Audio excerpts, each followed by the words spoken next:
Halo, selamat bertemu kembali bersama saya Yakob Yanuarius dalam channel Berbagi pada saat ini.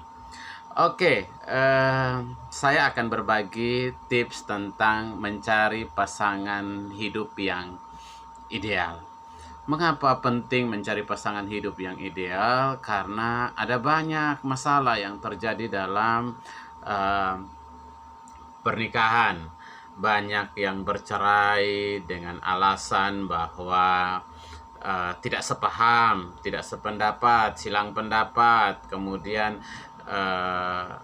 tidak cocok lagi, kemudian beda visi, beda tujuan, beda agama, beda keyakinan, beda asal budaya. Banyak sekali masalah yang terjadi dalam rumah tangga dan pernikahan. Ada juga banyak yang kok saya sampai sekarang ndak temukan orang yang pasangan yang tepat. Karena itu saya memberikan beberapa tips bagi Anda untuk mencari pasangan hidup yang ideal.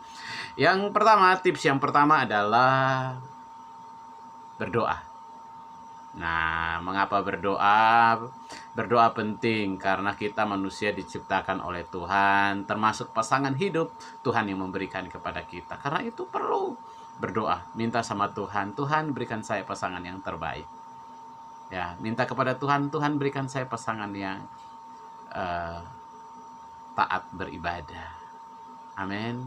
Ya, karena Tuhan yang memberikan kita pasangan yang terbaik. Apakah cukup berdoa saja?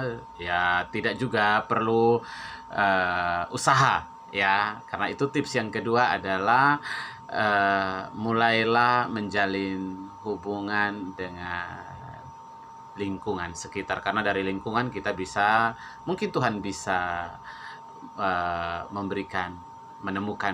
mempertemukan kita dengan pasangan hidup kita. Apakah semua orang? Boleh, silakan. Semua beda suku apa saja? Boleh, silakan. Tidak masalah kan? Ya. Hanya yang terpenting adalah bagi saya, carilah pasangan atau memulailah hubungan dengan orang yang seiman. Karena kita tahu berumah tangga itu harus satu tujuan, satu visi. Ya, karena ada banyak hal yang kalau beda visi, beda keyakinan, bahaya ya. Kenapa? Masalah berdoa. Gimana nanti? Bisa enggak berdoa kalau beda keyakinan? Satu berdoa di tempat lain, satunya di tempat lain. Satu polanya berbeda, satu polanya berdua. Kadang-kadang jadi masalah loh, jam berdoanya berbeda ya. Tapi kalau berduanya seiman, seagama, kan bisa bareng pergi beribadah bersama. Amin. Ya, penting itu ya, seiman. Apakah seiman cukup? Tidak. Sama-sama Kristen belum tentu cocok ya. Perlu apa lagi? Beriman ya.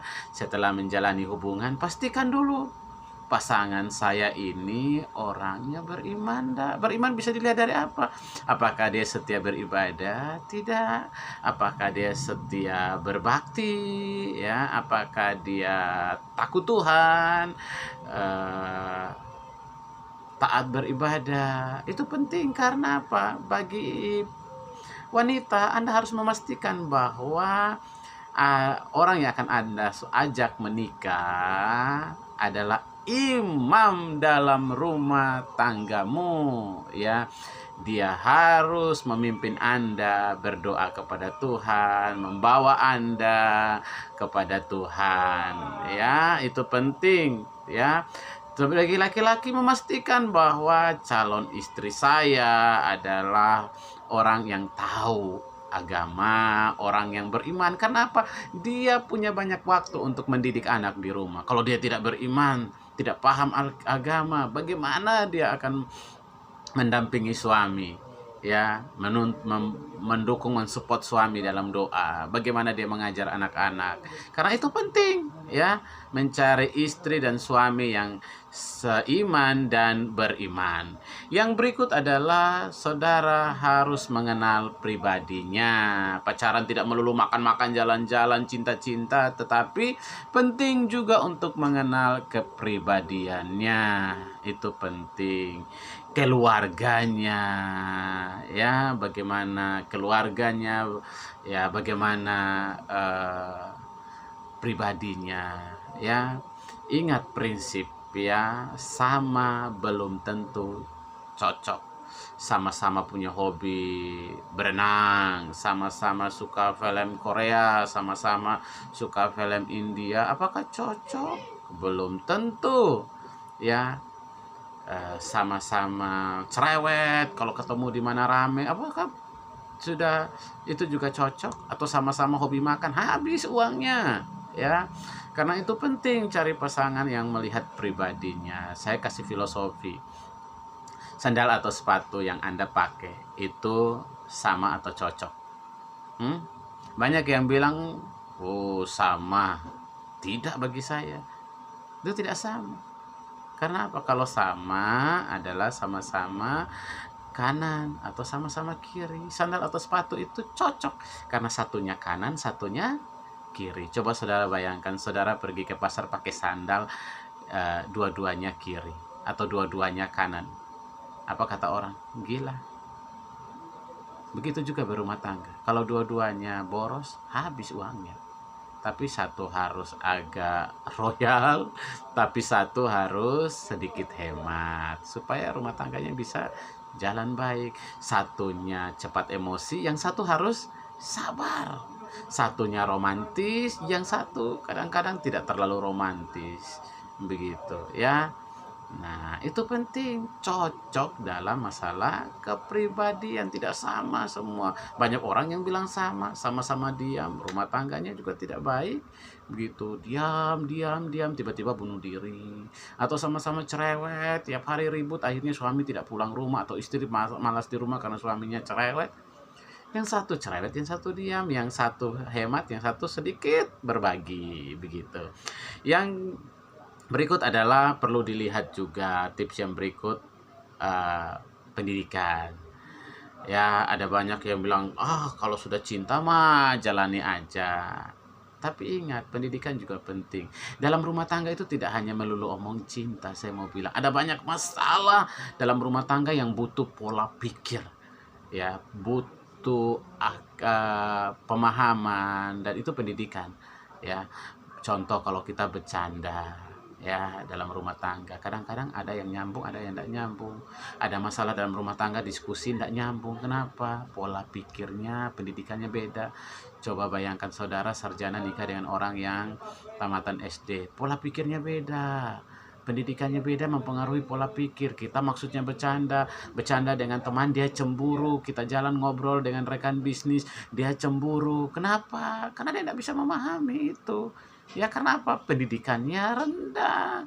Orang pendidikan, bukan saya menghina ya, tapi kadang-kadang kalau pendidikan rendah itu sulit diajak ngobrol baik-baik. Bawaannya emosi, bawaannya marah. Karena itu perlu tahu dulu pendidikannya. Jangan sampai nanti dalam rumah tangga ribut karena tidak ada jalan keluar. Solusinya ujung-ujung suami bilang makanya sekolah biar pintar, atau istri bilang makanya dulu sekolah biar pintar, sekarang diajak ngomong sulit nyambung, bikin repot aja dalam rumah tangga. Itu masalah pendidikan. Penting untuk mengetahui pasangan kita pendidikannya apa. Jangan terlalu jauh jarak pendidikannya. Satu sarjana, satu SMA boleh. Sama-sama sarjana lebih baik, sama-sama SMA lebih baik, sama-sama pendidikan SMP lebih baik, sama-sama pendidikan SD lebih baik. Satu SD, satu SMP boleh, satu SMA, satu SMP boleh, ya.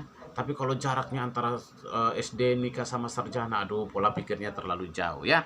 Yang berikut adalah usia. Kadang-kadang aduh, jauh beda usianya, atau sama usianya dalam menikah, sama-sama 20. Ya, baik-baik saja kalau saudara bisa menjalaninya dengan baik. Tapi penting karena banyak survei atau ilmu psikologi berkata bahwa laki-laki lebih lama dewasanya, pola pikirnya di atas 25 sampai 27 tahun laki-laki baru mandiri untuk berpikir, untuk berumah tangga, untuk dewasa berpikir berumah tangga. Sementara perempuan 25 tahun atau 23 tahun sudah mulai dewasa begitu. Nah, karena itu laki-laki harus lebih umur dari perempuan, ya, karena kalau perempuan lebih umur kadang-kadang lebih dominan, minta maaf. Perempuan lebih pendidikannya kadang-kadang lebih dominan, ya. Laki-laki harus lebih karena dia imam, kemudian dia kepala keluarga, ya, dia harus lebih pendidikannya supaya bisa membimbing keluarga, usia juga supaya bisa ngomong istri, bisa sabar menghadapi anak-anak karena usianya masih terlalu muda. Pernikahan dini 17 tahun belum bisa mengelola emosi dengan baik karena itu menyangkut masalah usia, ya, pola pikir. Memang tidak selalu orang yang sudah usianya matang tidak dewasa juga, ya, ada. Tetapi saya mau bilang bahwa perempuan umur 23 24 sudah dewasa, tapi laki-laki kadang-kadang umur 27 tahun baru dewasa dan siap berumah tangga. Karena itu ketika mau berumah tangga carilah pasangan minimal, ya, usianya terpaut sekitar 4 sampai 5 tahun. Itu perbedaan ideal bagi pasangan yang akan berumah tangga.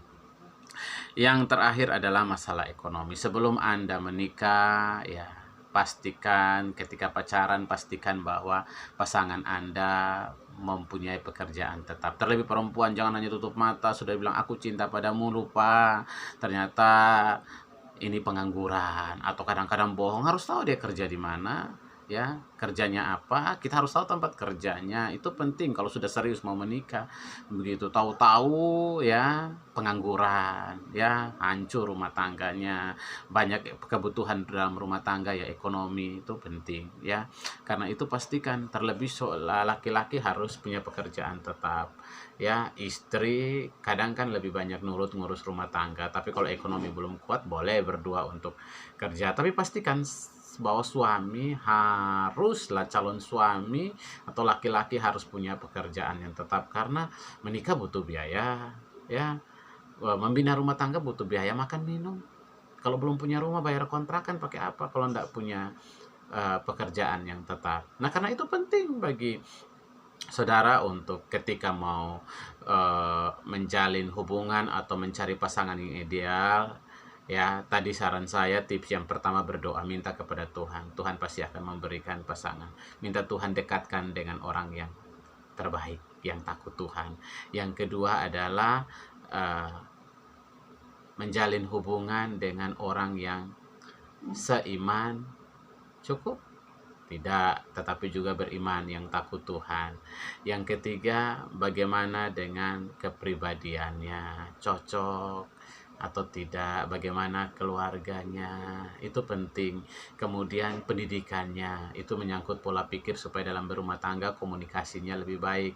Kalau tidak nyambung bagaimana, begitu. Nah, itu dimulai dari waktu tahap pacaran.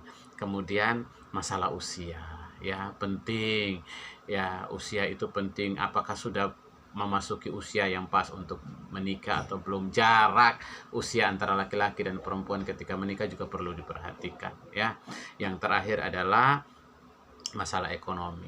Pastikan bahwa kamu punya pekerjaan tetap sebelum menikah, ya. Itu adalah tips-tips yang penting untuk mencari pasangan hidup yang ideal. Kiranya tips yang saya bagi ini bermanfaat bagi saudara yang sedang mencari pasangan hidupmu yang ideal.